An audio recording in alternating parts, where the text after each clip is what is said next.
Remarks of the President to the American Newspaper Publishers Association, Waldorf Astoria Hotel, New York City, April 27, 1961. Mr. Chairman, ladies and gentlemen, I appreciate very much your generous invitation to be here tonight. You bear heavy responsibilities these days, and the article I read some time ago reminded me of how particularly heavily the burdens of present-day events bear upon your profession. You may remember that in 1851, the New York Herald Tribune, under the sponsorship and publishing of Horace Greeley, employed as its London correspondent an obscure journalist by the name of Karl Marx. We are told that foreign correspondent Marx, stone broke, and with a family ill and undernourished, constantly appealed to Greeley and managing editor Charles Dana for an increase in his munificent salary of $5 per installment, a salary which he and Ingalls ungratefully labeled as the lousiest petty bourgeois cheating. But when all his financial appeals were refused, Marx looked around for other means of livelihood and fame, eventually terminating his relationship with the Tribune and devoting his talents full-time to the cause that would bequeath to the world the seeds of Leninism, Stalinism, revolution, and the Cold War. If only this capitalistic New York newspaper had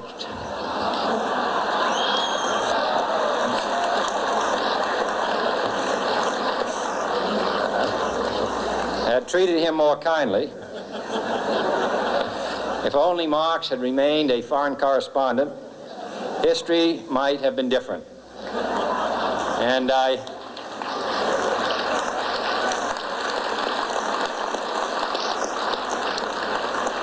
hope all publishers will bear this lesson in mind the next time they receive a poverty-stricken appeal from a small increase in the expense account from an obscure newspaper man.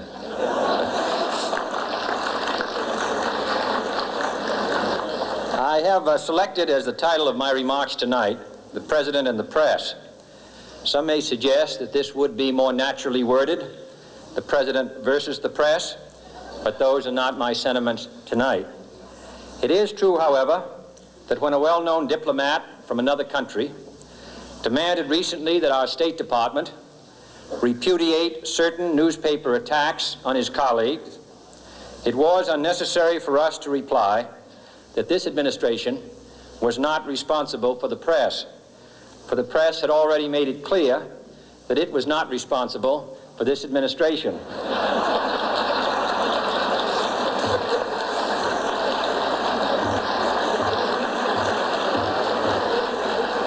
Nevertheless, my purpose here tonight is not to deliver the usual assault on the so-called one-party press.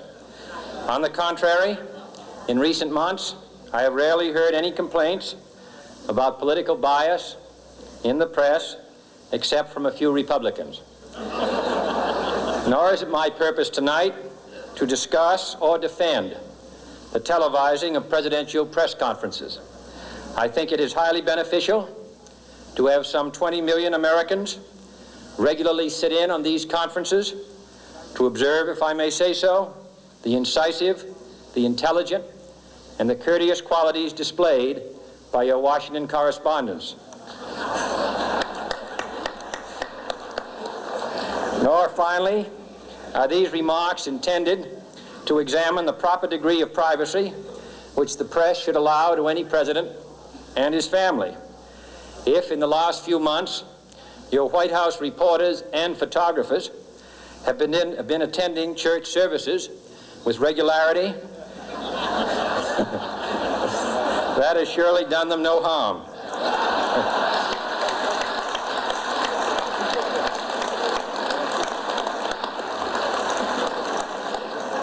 On the other hand, I realize that your staff and wire service photographers may be complaining that they do not enjoy the same green privileges the local golf courses, which they once dared.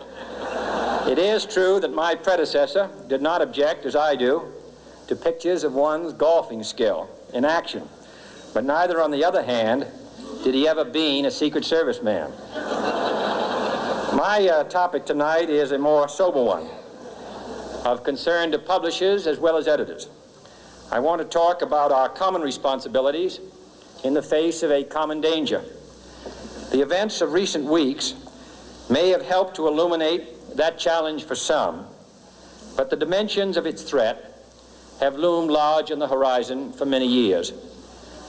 Whatever our hopes may be for the future, for reducing this threat or living with it, there is no escaping either the gravity or the totality of its challenge to our survival and to our security.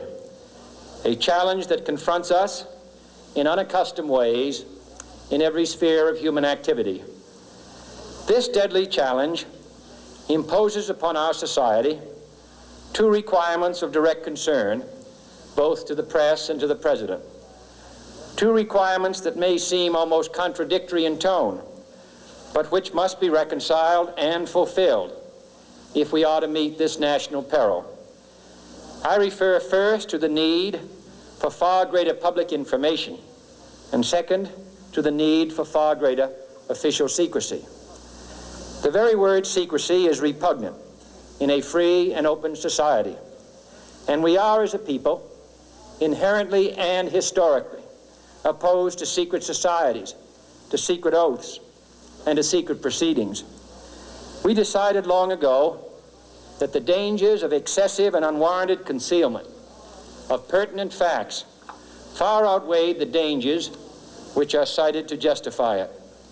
Even today, there is little value in opposing the threat of a closed society by imitating its arbitrary restrictions.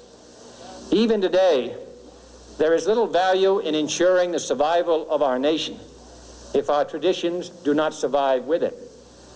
And there is very grave danger that an announced need for increased security will be seized upon by those anxious to expand its meaning to the very limits of official censorship and concealment. That I do not intend to permit to the extent that it's in my control. And no official of my administration, whether his rank is high or low, civilian or military, should interpret my words here tonight as an excuse to censor the news, to stifle dissent, to cover up our mistakes, or to withhold from the press and the public the facts they deserve to know. But I do ask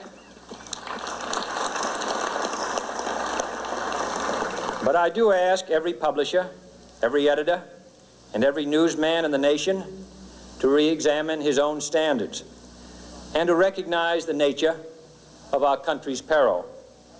In time of war, the government and the press have customarily joined in an effort based largely on self-discipline to prevent unauthorized disclosures to the enemy.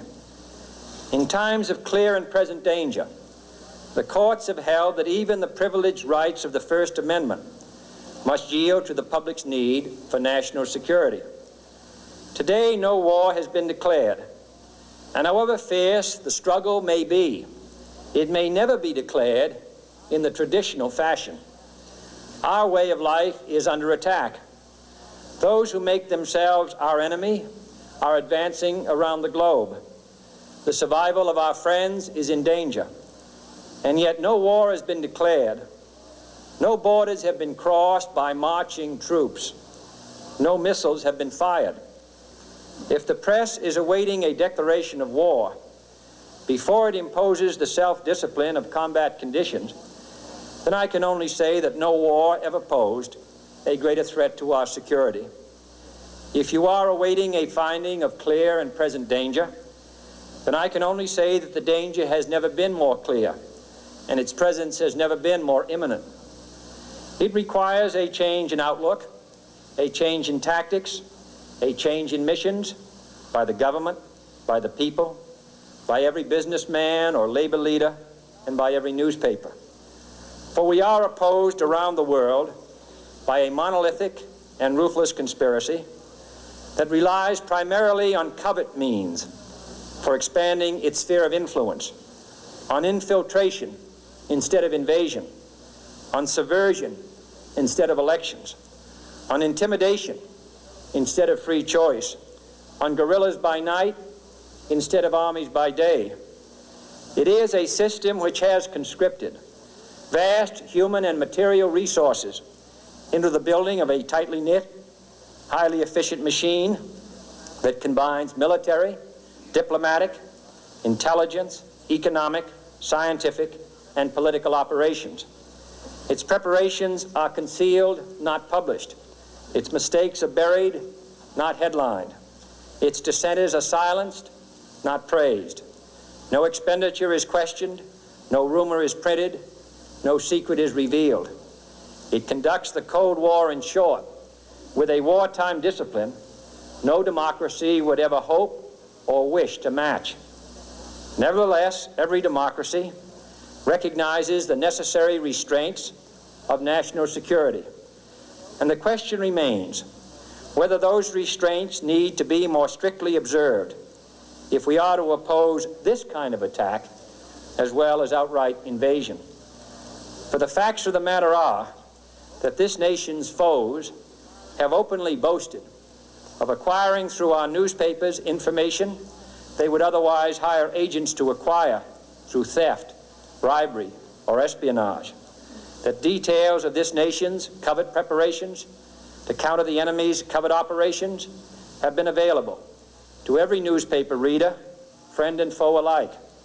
That the size, the strength, the location, and the nature of our forces and weapons, and our plans and strategy for their use, have all been pinpointed in the press and other news media to a degree sufficient to satisfy any foreign power, and that in at least one case, the publication of details concerning a secret mechanism whereby satellites were followed required its alteration at the expense of considerable time and money. The newspapers which printed these stories were loyal, patriotic, responsible, and well-meaning. Had we been engaged in open warfare, they undoubtedly would not have published such items. But in the absence of open warfare, they recognized only the tests of journalism and not the tests of national security. And my question tonight is whether additional tests should not now be adopted. That question is for you alone to answer. No public official should answer it for you. No governmental plan should impose its restraints against your will. But I would be failing in my duty to the nation in considering all of the responsibilities that we now bear and all of the means at hand to meet those responsibilities if I did not commend this problem to your attention and urge its thoughtful consideration. On many earlier occasions I have said, and your newspapers have constantly said, that these are times that appeal to every citizen's sense of sacrifice and self-discipline. They call out to every citizen to weigh his rights and comforts against his obligations to the common good. I cannot now believe that those citizens who serve in the newspaper business consider themselves exempt from that appeal. I have no intention of establishing a new Office of War Information to govern the flow of news. I am not suggesting any new forms of censorship or new types of security classifications. I have no easy answer to the dilemma that I have posed and would not seek to impose it if I had one. But I am asking the members of the newspaper profession and the industry in this country to re-examine their own responsibilities, to consider the degree and the nature of the present danger, and to heed the duty of self-restraint which that danger imposes upon us all. Every newspaper now asks itself, with respect to every story, is it news? All I suggest is that you add the question, is it in the interest of national security? And I hope that every group in America, unions and businessmen and public officials at every level, will ask the same question of their endeavors and subject their actions to this same exacting test. And should the press of America consider and recommend the voluntary assumption of specific new steps or machinery, I can assure you that we will cooperate wholeheartedly with those recommendations. Perhaps there will be no recommendations. Perhaps there is no answer to the dilemma faced by a free and open society in a cold and secret war. In times of peace, any discussion of this subject and any action that results are both painful and without precedent. But this is a time of peace and peril which knows no precedent in history. It is the unprecedented nature of this challenge that also gives rise to your second obligation, an obligation which I share, and that is our obligation to inform and alert the American people, to make certain that they possess all the facts that they need and understand them as well, the perils, the prospects, the purposes of our program, and the choices that we face. No president should fear public scrutiny of his program, for from that scrutiny comes understanding, and from that understanding comes support or opposition, and both are necessary. I am not asking your newspapers to support an administration, but I am asking your help in the tremendous task of informing and alerting the American people. For I have complete confidence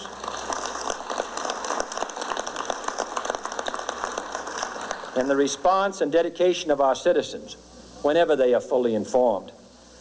I not only could not stifle controversy among your readers, I welcome it.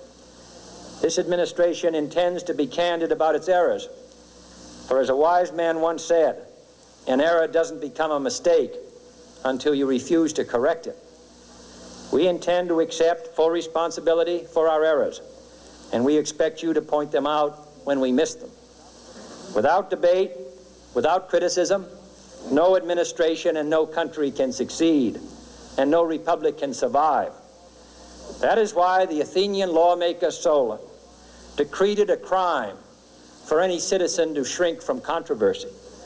And that is why our press was protected by the First Amendment, the only business in America specifically protected by the Constitution, not primarily to amuse and entertain, not to emphasize the trivial and the sentimental, not to simply give the public what it wants, but to inform, to arouse, to reflect, to state our dangers and our opportunities, to indicate our crises and our choices, to lead, mold, educate, and sometimes even anger public opinion.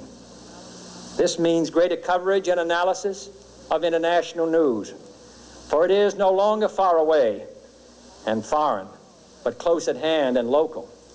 It means greater attention to improved understanding of the news, as well as improved transmission. And it means, finally, that government at all levels must meet its obligation to provide you with the fullest possible information outside the narrowest limits of national security, and we intend to do it.